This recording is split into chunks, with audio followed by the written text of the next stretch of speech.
안녕하십니까. 거꾸로 투자하는 쇼킹 부동산입니다. 사전 청약 분양가 예상 못한 파장 시작해보겠습니다.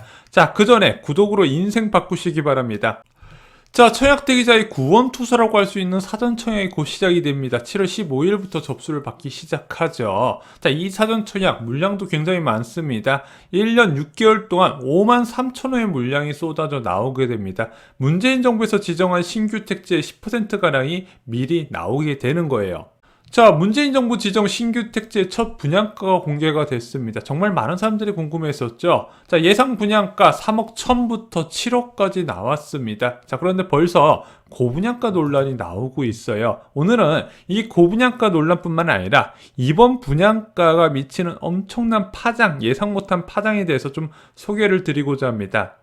자, 쇼킹 부동산에서는 예전부터 이 3기 신도시 사전 청약 진행되면 불만이 많을 거라고 말씀드렸어요. 첫 번째, 분양가가 저렴하지 않을 것이다. 두 번째, 특정 계층을 위한 공급이 많기 때문에 불만을 가진 사람들이 반드시 생길 것이다. 왜냐면은 사전 청약에서 진행되는 택지 지정 목적이 달랐기 때문입니다. 자, 이번 사전 청약 대부분은요, 주거복지 로드맵 택지에서 진행이 됩니다. 이 주거복지 로드맵 문재인 정부의 첫 신규 택지 지정이었죠. 2017년 11월에 지정이 됐습니다. 그래서 남양주 진접 2지구나 복정 1지구 다 이 주거복지 로드맵 때 지정된 택지다 보시면 될 것 같아요. 자, 그런데 이 주거복지 로드맵은요, 3기 신도시와 좀 목적이 다릅니다. 자, 이 주거복지 로드맵은 취약계층의 주거 안정을 위한 청년, 신혼부부, 고령자의 주거 공급 계획이었어요. 자, 반면에 3기 신도시는요, 부동산 시장 안정을 위한 공급 확대 정책이에요. 어떤 공급 확대 정책? 중산층 주택 공급 확대 정책이었다는 겁니다. 자, 그래서 주거복지 로드맵은 3기 신도시와 다른 특징이 있어요. 먼저 주택 공급 면적이 작습니다. 청년, 신혼부부, 고령자 딱 이야기 들어보면은 큰 주택 공급할 것 같지는 않잖아요. 실제 작은 면적이 공급되는 계획입니다. 또한 임대 비율이 높은 거예요. 왜? 주거복지 차원에서 접근하다 보니까 야, 이거 서민들한테 집 공급할 때 분양 형태로 공급하는 게 된 말이 되냐. 그래서 임대 비율이 굉장히 높은 것이 바로 이 주거복지 로드맵의 특징입니다. 그래서 저희가 예전 영상에 한번 올려드린 적이 있었죠. 4월에 공개됐었던 복정 1지구 계획을 보면은요, 전체 아파트 공급 규모는 4,300세대입니다. 민간 분양은 1,475세대예요. 실혼희망타운 915세대, 임대주택 1,900세대입니다. 임대 비율이 45%로 높아요. 게다가 전체 아파트 공급 세대 중에서 65%가 전용 55제곱미터 미만의 소형 면적이에요.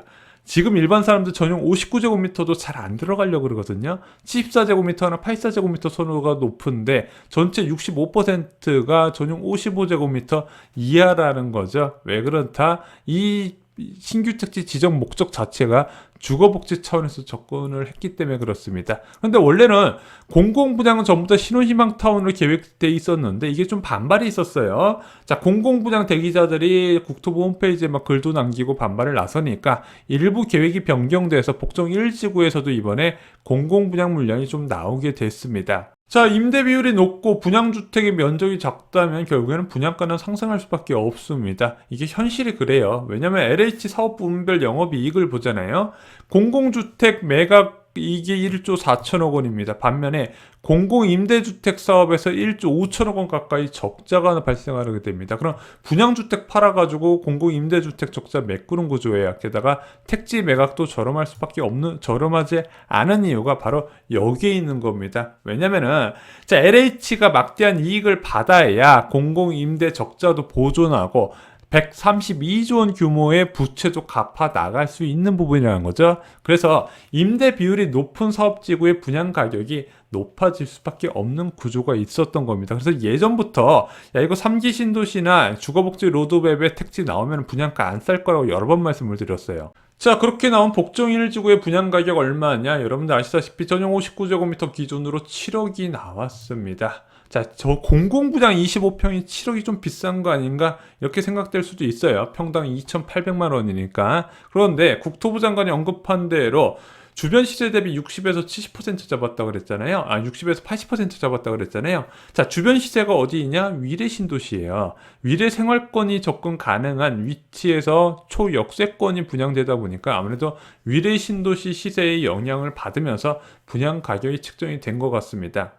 자, 반응은 정반대로 나눠지게 됩니다. 자, 이놈들 공공분양으로 팔자 바꾸려고 한다. 야, 집값 다 올려놓고 분양가 이렇게 올려버리면 어쩌자는 거냐? 이렇게 비난하시는 분도 많이 계시고요. 야, 인근 지역의 최소 평당 4,400만 원 이상이다. 자, 위례 핵심 지역 가면 5천만 원도 쉽게 5천만 원도 봐야 되는데 2,800만 원이면 정말로 좋은 가격이다. 자, 그런데 여러분들 진짜 청약을 넣으실 때는요.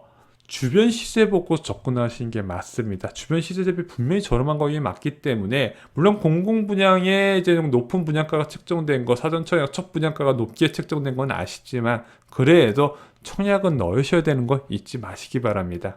자, 그런데 복정일지구의 분양 가격은요 예상 못한 파장을 부르고 있어요. 어떤 파장이냐? 성남 지역에 대규모 개발 사업이 있는 거 여러분도 잘 아실 겁니다. 그래서 저희가 광명 지역이나 성남 지역에 좀 어느 정도 조합원으로 들어가거나 과거에 좀 추천을 많이 드렸었고요. 또는 이 지역에 이사를 하셔서 2년 뒤에 있을 분양을 노리라고 많이 말씀을 드렸습니다. 그런데 여기가 내년부터 분양이 좀 줄지어 있거든요. 대표적으로 산성구역하고요. 지금 도안 중일구역이 2주 진행 중에 있습니다. 그리고 상대원 2구역이 조만간 관리처분 인가가 떨어지면서 2주 절차를 밟기 시작을 할 거예요. 자, 그런데 얘네들이 분양을 할 때 어떤 것을 기준으로 분양가를 책정하냐? 가장 최근에 분양했던 신흥 2구역을 기준으로 분양가가 책정이 됩니다. 얼마에 분양됐죠? 여기 산성역 자이 프로지오입니다. 2,182만 원의 분양가가 책정이 됐어요. 그러면은 현재 허그의 분양가 통제 방식으로는요. 신흥 2구역을 기준으로 해서 분양가가 책정될 가능성이 크다는 겁니다. 자, 가장 분양이 빠를 것으로 전망되는 산성구역 예를 들어 보겠습니다. 자, 여기는 신흥 2구역의 일반 분양가를 기반으로 해서 분양가가 책정될 가능성이 있어요. 이제는 비교 사업장 두 개를 두긴 하지만 그래도 가장 최근에 신흥 2구역이 바로 아래에서 분양했기 때문에 그것을 기본으로 분양이 되겠죠. 먼저 한국부동산은 매매가격 변동률을 곱합니다. 한 2년치 하면 12에서 한 15% 정도 더 올라갈 거예요. 여기에 심사평점 차이에 따른 가감률 최대 10%가 반영됩니다. 얼마나 지하철이 더 가깝냐, 교육이 더 우수하냐, 아니면 시공사 브랜드가 어떤 거냐 이런 걸 따지죠. 그러면 지금 시장에서는 평당 2,400에서 2,600만 원 정도의 일반 분양가를 예상을 하고 있습니다. 그런데 같은 행정구역, 수정구에서 공공분양 평당 분양 가격이 2,800만 원이 책정됐네? 그러면은 2,800만 원 이상으로 높아질 가능성이 있어진다는 거죠. 자, 산성구역을 시작으로 향후 진행되는 성남 재개발구역의 일반 분양 가격이 크게 올라가게 될 겁니다. 여기는 지금 사업을 막바지에 가는 구역들도 많고요. 이제 초기 단계에 진입되는 단지들 그리고 기본 계획에서 정비구역 지정으로 넘어가는 단지들 굉장히 많이 있습니다. 그래서 이 지역에 이제 입주를 하셔가지고 이제 2년 이후에 일반 분양 놀리는 거 좋다고 말씀드렸는데 분양가가 좀 많이 올라갈 것 같습니다. 그 계기가 3기 신도시 사전 청약이 될 줄은 저도 진짜 몰랐습니다. 자, 왜 복정 1지구는 주변 분양가 기준으로 책정을 안 할까요? 야, 성남 지역 같은 경우는 민간 재개발 같은 경우는 주변 분양가 책정해서 완전히 억누르는데 복정 1지구는 뭔데 주변 시세 반영하냐? 이게 제도상 차이가 있습니다. 자, 지금 분양가 책정 기준은 두 가지가 적용돼요. 분양가 상한제 제도가 있습니다. 가장 강력한 통제 수단이죠. 자, 여기에 복정 1지구가 포함이 됩니다. 그런데 허그의 고분양가 사업장 심사 제도는 성남 재개발 지역에서 적용을 받아요. 둘 다 적용되는 기준이 다릅니다. 허그의 고분양가 사업장 심사 제도는 주변 분양가를 베이스로 해서 책정을 하게 되고요.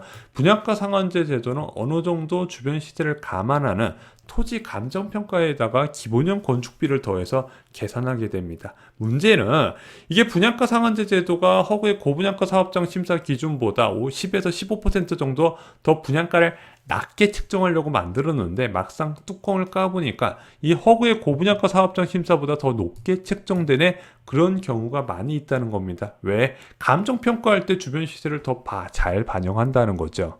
자, 그러다 보니까 이번에 복정 1지구가 성남 재개발 지역의 분양가를 올려버리는 결과가 만들어졌다는 겁니다. 자, 이번 사전 청약 분양가 개인적으로 조금 아쉽습니다. 첫 분양이었던 만큼 더 낮출 수 있지 않을까? 이때 낮은 분양가를 제시했어야 지금 기존 주택 사지 않고 기다리는 많은 대기자들한테 희망을 줄 수 있었던 부분이거든요. 첫 분양인 만큼 5에서 10% 정도 더 낮추면 좋지 않았을까 생각이 듭니다.